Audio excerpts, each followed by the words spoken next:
नमस्कार, हरियाणा न्यूज देख रहे हैं आप। मैं हूं आपके साथ केशव कुमार। प्रदेश में आज बारिश ने चारों ओर आफत मचा रखी है। कई जगह बारिश से जलभराव से लोगों को परेशानियां हो रही है, तो कई जगहों पर बारिश की वजह से घंटों से बिजली गुल है। इससे लोगों को काफी दिक्कतें हो रही हैं। वहीं मौसम विभाग ने अब अगले 3 दिन भी बारिश का अलर्ट जारी किया है, यानी कि परेशानियां और भी ज्यादा बढ़ने वाली हैं। राहत अभी मिलने की कम से कम 3 दिन तक तो कोई उम्मीद नहीं है। तो जब बारिश बढ़ेगी तो क्या परेशानियां और ज्यादा बढ़ेंगी, या फिर प्रशासन का कोई एक्शन प्लान है कि कम से कम अपनी जिम्मेदारियों का निर्वहन करें ताकि समस्याओं को मिनिमाइज किया जा सके? बात करेंगे हम। इससे पहले आप इस रिपोर्ट को देखिए।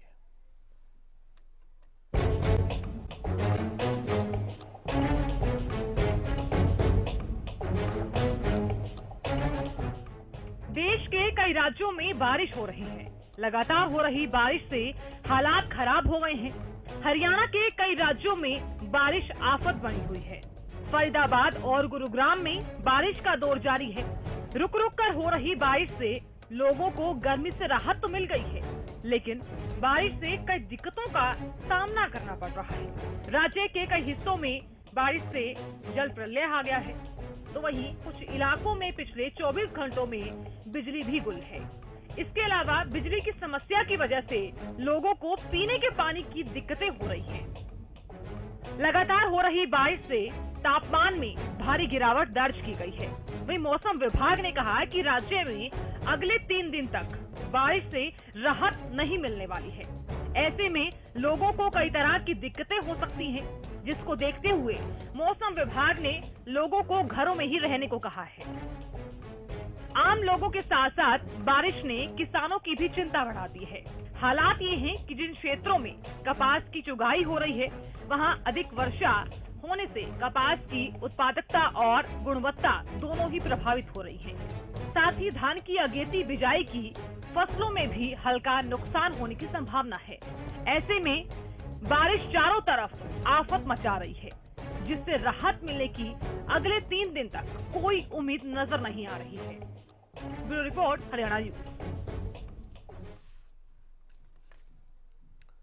और जो पैनल हमारे साथ है, परिचय आपका कराता हूं। हमारे साथ है डॉक्टर चंद्रमोहन है, जो कि मौसम विशेषज्ञ हैं।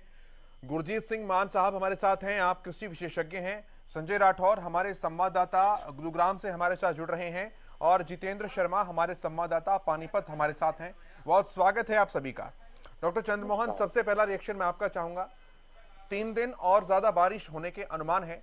जो पिछले 1-2 दिनों से अनुभव हुआ है बारिश के चलते, उतनी ही बारिश रहेगी और ज्यादा तीव्र हो सकती है? देखिए, कल जो बारिश का जो प्रभाव है हरियाणा एनसीआर दिल्ली पर ज्यादा रहेगा, और उसके बाद एक वेस्टर्न डिस्टर्बेंस हमारे उत्तरी पर्वतीय क्षेत्रों पर सक्रिय होने वाला है। तो जिसकी वजह से 25 तारीख को ये जो मौसम प्रणाली बनी हुई है, ये थोड़ा रिकर्व हो जाएगी, यानी मुड़ जाएगी उत्तर पश्चिमी उत्तर प्रदेश की तरफ। तो जिसके प्रभाव से हमारे जो उत्तरी जो जिले हैं, जिसमें अंबाला, पंचकुला, कुरुक्षेत्र, करनाल तक और साथ में कैथल, यहाँ पर ज्यादा प्रभाव देखने को मिलेगा। यानी यहाँ पर अति से अति भारी बारिश की गतिविधियों को दर्ज किया जाएगा। और 25 तारीख के बाद हमारे हरियाणा में केवल उत्तरी राज्यों पर, उत्तरी जिलों पर ही इसका प्रभाव देखने को मिलेगा, और बाकी हरियाणा एनसीआर दिल्ली के पर बिखराव वाली बारिश की गतिविधियों को दर्ज किया जाएगा। ठीक है, हमारे संवाददाता संजय हैं हमारे साथ, गुरुग्राम से हैं। संजय, आप गुरुग्राम से तो कुछ ऐसी तस्वीरें सामने आई जो कि नेशनल इमेजेस बनी एक तरह से, किस तरह से बारिश जो है वो नॉर्थ इंडिया के अंदर बन रही है। हालात बद से बदतर दिखाई दिए। अगर मैं प्रेजेंट सिनेरियो की बात करूं, अभी मौजूदा स्थिति की बात करूं, तो क्या सब कुछ अंडर कंट्रोल है, और आने वाले 2-3 दिन के लिहाज से क्या कुछ तैयारियां हैं प्रशासन की?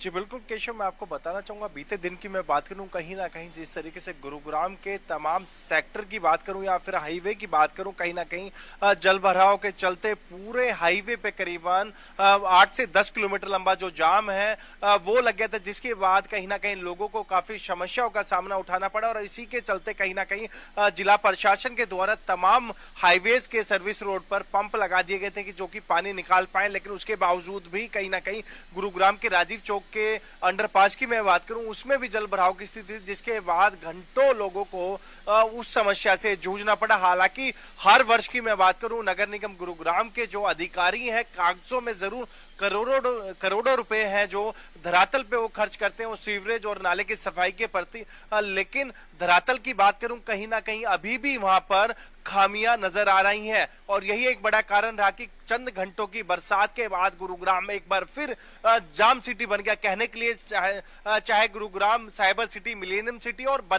जल्दी ग्लोबल सिटी बनने जा रहा है, लेकिन मैं ग्राउंड की बात करूं, गुरुग्राम की समस्याओं की बात करूं, कहीं ना कहीं समस्या सिटी और जाम सिटी गुरुग्राम बन के रह गई है। तो ऐसे में कहीं ना कहीं उन अधिकारियों के ऊपर एक सवाल निशान जरूर खड़ा होता है, जिनकी प्लानिंग के अंदर गुरुग्राम कहीं ना कहीं अब सफर करता नजर आ रहा है। चाहे हम बात करें हरियाणा सरकार की, हाल ही में जो ग्रीवेंस की कमेटी की बैठक हुई थी, उसमें मुख्यमंत्री ने तमाम अधिकारियों से यह सवाल किया था कि यदि बरसात होती है तो गुरुग्राम में इस बार जो जल भराव की स्थिति होगी या नहीं। तमाम अधिकारियों ने अपना पल्ला झाड़ते हुए साफ कर दिया था कि इस बार यदि बरसात होती है गुरुग्राम में, ना ही जाम की स्थिति होगी और ना ही जल भराव होगा। लेकिन उसके बावजूद भी गुरुग्राम के चंद घंटों की बारिश के बाद जगह जगह जो जाम है वो लगा, और साथ ही साथ हर सेक्टर में और हाईवे पे जहां करीबन दर्जनों गाड़ी उस पानी के अंदर बहती नजर आई। तो ऐसे में कहीं ना कहीं उन अधिकारियों के ऊपर एक बड़ा सवाल निशान खड़ा होता है, जिनकी देखरेख में पूरी कमेटी काम करती है। पूरे शहर की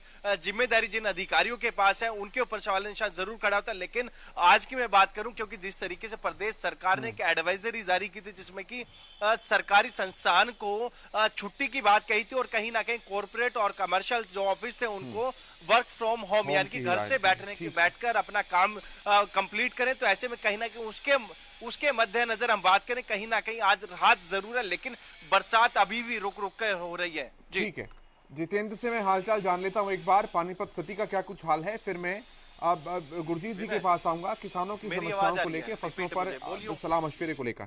मुझे सुन पा रहे हैं जितेंद्र आप? चलिए, अभी आवाज नहीं पहुंच पा रही है वहां तक। मान साहब, मैं आपके पास आता हूं। किसानों को भी नुकसान हुआ, मंडियों के अंदर किसानों की फसलें जो हैं वो पड़ी हैं, किसान प्रदर्शन भी कर रहे हैं, एक हड़ताल भी चल रही है आड़तियों की। तो ओवरऑल अगर बात की जाए तो किसानी को किस तरह से नुकसान पहुंचा रही है ये बरसात?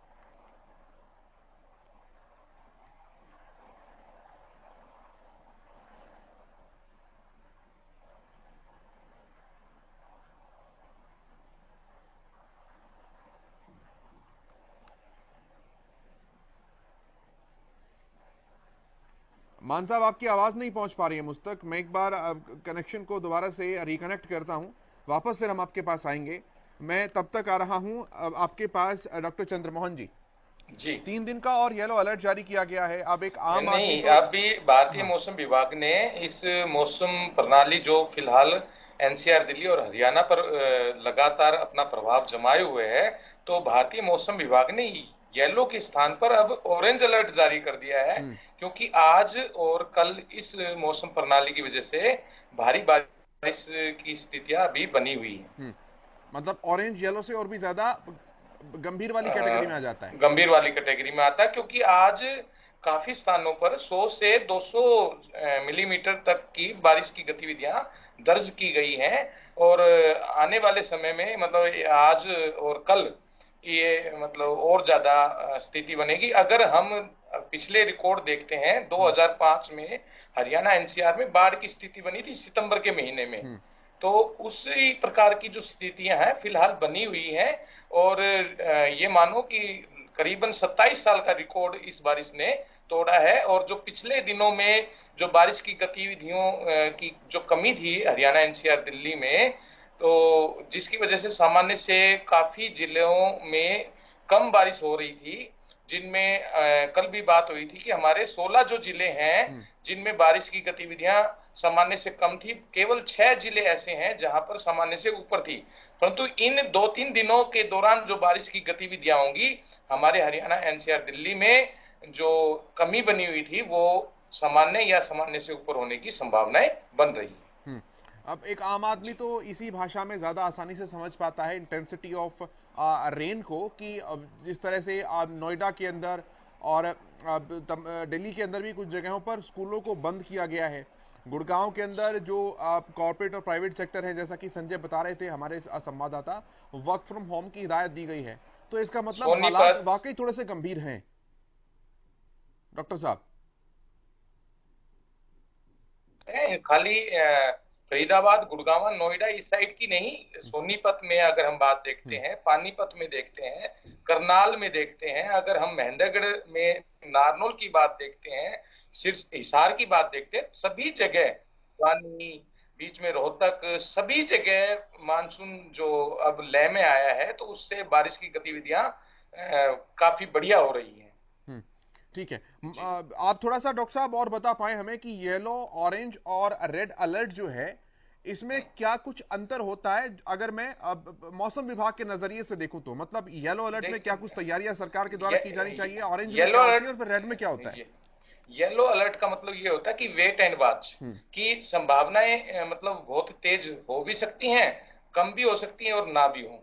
जबकि ऑरेंज अलर्ट का मतलब ये होता है कि संभावनाएं 100% होंगी और इसमें अपनी पूरी तैयारी करें। और रेड अलर्ट का तो मतलब ये है कि मतलब तहस नहस वाली बात है कि जैसे बादल फट जाना या और गंभीर या मूसला से भी अति तीव्र या जबरदस्त या धमाके वाली जो बारिश हम बोल सकते हैं देश अपने लोकल टोन में, तो उस प्रकार की जो बारिश की गतिविधियां रेड अलर्ट में होती हैं, जबकि ऑरेंज अलर्ट में की बारिश होगी और उसकी तैयारियां पहले से कर लें।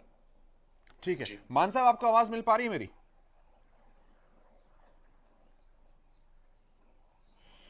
मान साहब मुझे सुन पा रहे हैं आप? जी सुन पा रहा हूँ जी। ठीक है, वही सवाल है मेरा सर, अपनी बात पहले पूरी कीजिए। जी, बेमौसमी बारिश की मार लगभग हर फसल पर है इस दफा, सब्जियों पर भी। आप सुन पा रहे हैं मुझे? हाँ हम सुन पा रहे हैं सर जी। हर प्रकार की फसल पर, सब्जियों पर, हॉर्टिकल्चर में, फलों पर भी है। लेकिन ये फिनोमेना इसी साल हुआ हो ऐसा नहीं है। पहले भी अगस्त कई दफा सूखा रह जाता है और सितंबर के आधे के बाद और अक्टूबर के पहले हफ्ते तक भी बारिश होती है।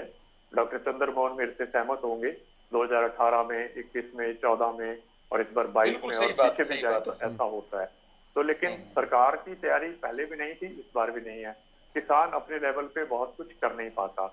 और इसी प्रोग्राम में जब हमने ये मानसून से पहले डॉक्टर चंद्रमोहन के साथ शुरू किया था, तो मेट्रोलॉजिकल डिपार्टमेंट का हवाला देते हुए डॉक्टर चंद्रमोहन ने बहुत ठीक बताया था कि ये बारिश सितंबर के एंड तक चलने वाली है। और वैसा ही ये अब येलो के बाद ऑरेंज अलर्ट आ गया है। तो इतना पहले जब पता हो तो किसान रहना चाहिए, हालांकि उसके बस में बहुत कुछ नहीं होता। और सरकार को तो बहुत ज्यादा तैयारी रखनी चाहिए इस सब को लेकर के। लेकिन जैसा कि आपने अभी विजुअल्स में दिखाया, जहां शहरों में ही कुछ प्रबंधन ठीक नहीं है, वह गांवों में क्या हो सकते हैं, आप इसका अंदाजा स्टूडियो में बैठे भी लगा सकते हैं।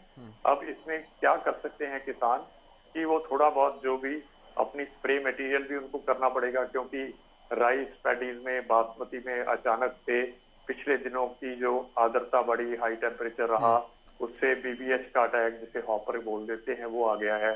उसके स्प्रे भी त्वरित करने पड़ते हैं, लेकिन ऊपर से बारिश है, तो बारिश से के चलते भी स्प्रे करना हो तो उसमें स्टिकर, जिसको स्प्रेडर बोलते हैं, वो अगर वो डालें तो वो बहुत कीमती नहीं है।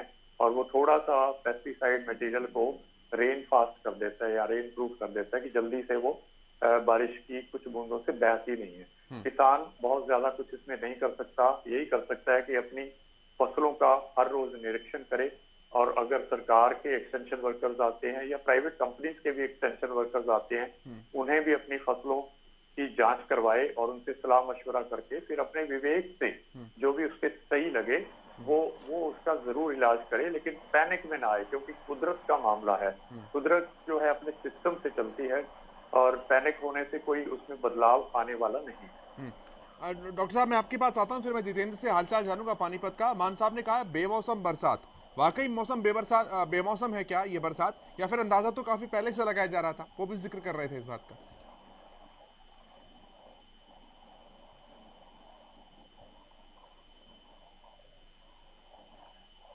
डॉक्टर चंद्रमोहन, मेरा सवाल आपसे है सर।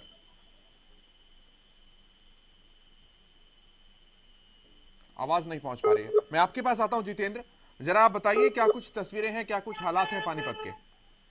देखिए केशव, जिस तरीके से लगातार जो है रुक रुक के बारिश हो रही है, चाहे आप कृषि की बात करें या आप ट्रैफिक व्यवस्था को ले लीजिए, लेकिन जिस तरीके के पानीपत में पहले से ही हालात ऐसे हैं कि यहाँ अगर 2 बूंद बारिश हो जाए तो जलथल हो जाता है। और इस समय जो सिचुएशन ये है कि आम आदमी जो है निकल नहीं सकता, और पिछले 24 घंटे से रुक रुक कर जो है बारिश हो रही है। इस समय भी जो है पानीपत के हालात है कि जाम की स्थिति बनी हुई है, हल्की हल्की बारिशें हो रही हैं, चारों तरफ जो है इस तरीके का जल भराव है। आप चाहे बस स्टैंड की बात कीजिए, रेलवे स्टेशन की बात कीजिए, तमाम NH-44 जो हाईवे है उस पर जो लगती हुई सड़कें हैं वो पूरी तरीके से जलमग्न है। तो आप अंदाजा लगाएं कि किस तरीके से एक किस्म से इस बारिश ने किसानों के साथ साथ आम जनजीवन को भी प्रभावित किया है। ठीक है ठीक है संजय, मैं आपके पास आता हूं। कुछ सड़कें, कुछ जगह ऐसी थी जहां पर कल जल भराव बहुत ज्यादा था, कंपैरेटिवली आज वहां पर जल भराव इतना नहीं था। इसका मतलब वाटर सक्शन पंप लगाए हैं, व्यवस्था तो थी लेकिन सोई हुई थी, दुरुस्त चीजें नहीं थी। जब मौसम विभाग ने पहले से अंदाजा लगाया हुआ था, मानसून से पहले ही कहा हुआ था कि सितंबर एंड तक भी भारी बारिश की संभावनाएं बनी रहती हैं, तो सवाल यह होता है कि हर साल, हर बार, हर मौसम में, हर सीजन में ऐसी तस्वीरें क्यों निकलकर सामने आती हैं? या तो व्यवस्था हो ही ना, व्यवस्था होने के बाद भी करे ना, तो फिर केवल और केवल लापरवाही का आरोप लगता है। जी बिल्कुल केशव, मैं आपको बताना चाहूंगा जिस तरीके से गुरुग्राम की खास तौर पे मैं बात करूं, प्रति वर्ष करीबन करोड़ों रुपए सीवरेज और नाले की सफाई के ऊपर नगर निगम गुरुग्राम खर्च करता है, लेकिन उसके बावजूद भी जब बरसात होती है तो कहीं ना कहीं जो करोड़ों रुपए हैं वो कहीं ना कहीं उस बरसात में बहते नजर आ रहे हैं। तो साफ तौर पर यही है, कहीं ना कहीं जो जागा हुआ यानी सोया हुआ प्रशासन है नगर निगम गुरुग्राम की मैं बात करूं, नगर निगम गुरुग्राम के साथ साथ GMD की मैं बात करूं या फिर जिला प्रशासन की मैं बात करूं, कहीं ना कहीं सोता नजर आता है। AC वाले कमरे में बैठ के प्लान जरूर तैयार करते हैं, लेकिन ग्राउंड पे कहीं ना कहीं तमाम जो जाती हैं, और यही एक बड़ा कारण है जिस तरीके से गुरुग्राम में हर बरसात में कहीं ना कहीं जाम की जो लंबी समस्या है, करीबन 10 से 12 किलोमीटर लंबा जो जाम है गुरुग्राम में लगता है, और साथ ही साथ जो जल भराव है वो एक बड़ी समस्या है, क्योंकि जिस तरीके से पिछले 5 साल से मैं नजफगढ़ ड्रेन की बात करूं, कहीं ना कहीं उसका कार्य जारी है लेकिन अभी तक वो कंप्लीट नहीं हुआ।